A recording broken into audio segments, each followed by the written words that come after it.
Hello student, आज हम सामाजिक विज्ञान की क्लास में ऑडियो विजुअल एड यानी दृश्य श्रव्य सामग्री में मानचित्र का अध्ययन करेंगे। सबसे पहले मानचित्र का अर्थ समझ लेते हैं।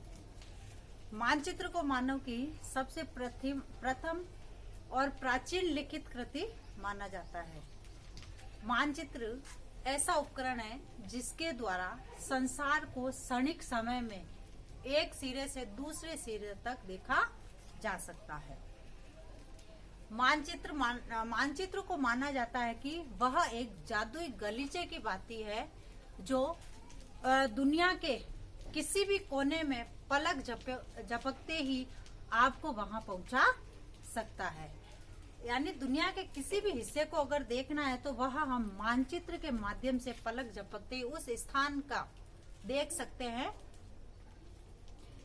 जब मानचित्र जो है राजनीति है, विज्ञान है, सामाजिक विज्ञान है, इतिहास है तथा भूगोल विषय से संबंधित होते हैं, जिसमें विभिन्न प्रकार की जो स्थितियों का अंकन किया जाता है। सामाजिक विज्ञान में मानचित्र का प्रयोग किसी भी स्थान की दूरी, देश की सांस्कृतिक भौगोलिक स्थिति, विश्व के विभिन्न देशों की स्थिति, देश की नदी है, समुद्र है, जनसंख्या है, पैदावार है, खनिज पदार्थ है, जलवायु आदि बातों का स्पष्ट ज्ञान प्राप्त करने में सहायक होता है।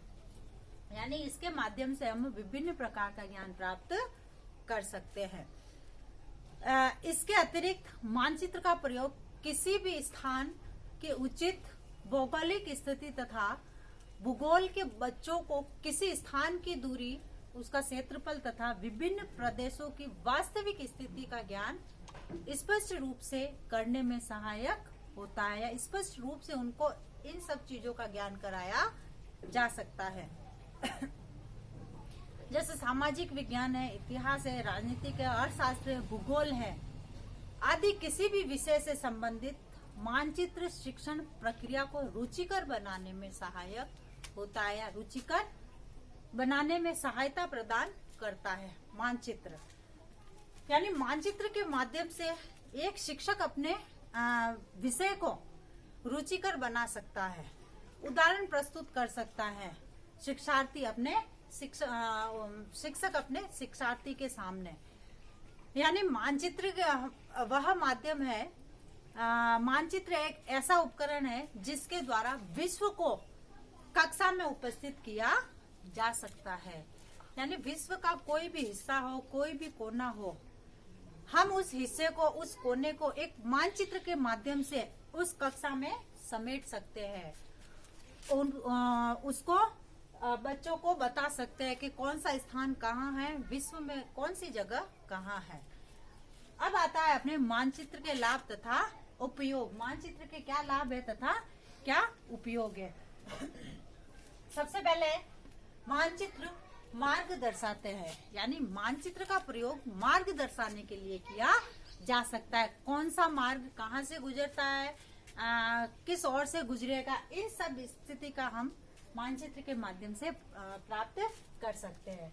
दूसरा है स्थान की दूरी ज्ञात करने में सहायक। यानी कौन सा स्थान किस स्थान से कहाँ तक दूर है, कितने किलोमीटर है, उन किलोमीटर को हम मानचित्र के माध्यम से दर्शा सकते हैं। उसके बाद विभिन्न स्थानों पर वर्षा है, तापक्रम है, जलवायु है, वायु है, भार है तथा मौसम परिवर्तन की तुलना करने में सहायता प्रदान करता है। यानी मानचित्र जो है वो वर्षा, तापक्रम, जलवायु, वायु, भार तथा मौसम परिवर्तन की तुलना करने में सहायक होता है। उसके बाद है धरातलीय ज्ञान। यानी मानचित्र जो है हमें धरातलीय ज्ञान प्रदान करवाता है। जैसे कहाँ समतल है, कहाँ पठार है, कहाँ ऊंचाई है, कहाँ नीचाई है, कहाँ नदियां है, कहाँ पहाड़ है, इन सब चीजों के बारे में मानचित्र के माध्यम से ज्ञान प्राप्त कर सकते हैं। उसके बाद है सांकेतिक भाषा। यानी सांकेतिक भाषा के अंतर्गत हम जैसे मार्ग, जैसे रेल मार्ग है, सड़क मार्ग है, वायु मार्ग है, कौन सी सड़क किस शहर को जाती है, इन सब चीजों को हम सांकेतिक रूप में मानचित्र में दर्शा सकते हैं। उसके बाद है प्राकृतिक तथा मानवीय संसाधनों का ज्ञान, यानी जो प्रकृति द्वारा प्राप्त जो साधन है या मानवीय जो संसाधन है वह कौन सी जगह पर कितने होते हैं, कहाँ पर निकाले जाते हैं, जैसे तांबा है, अभ्रक है, जस्ता है, पीतल है, ये कहाँ किस शहर में ज्यादा निकलता है, किस राज्य में ज्यादा निकलता है, उन सब चीजों को हम मानचित्र में अंकित कर सकते हैं। अतः मानचित्र वह माध्यम है जो किसी भी शिक्षक के शिक्षण कार्य को रुचिकर बनाता है। हम मानचित्र के माध्यम से बच्चों को विभिन्न प्रकार की जो ऐतिहासिक घटनाओं से रिलेटेड जो युद्ध है उनको दर्शा सकते हैं। जैसे ऐतिहासिक जो समय है उसको बता सकते हैं, ऐतिहासिक जो किले हैं उनको दर्शा सकते हैं मानचित्र के माध्यम से। इसलिए मानचित्र बच्चों को विभिन्न प्रकार की जानकारी उपलब्ध कराने का कार्य करता है। धन्यवाद।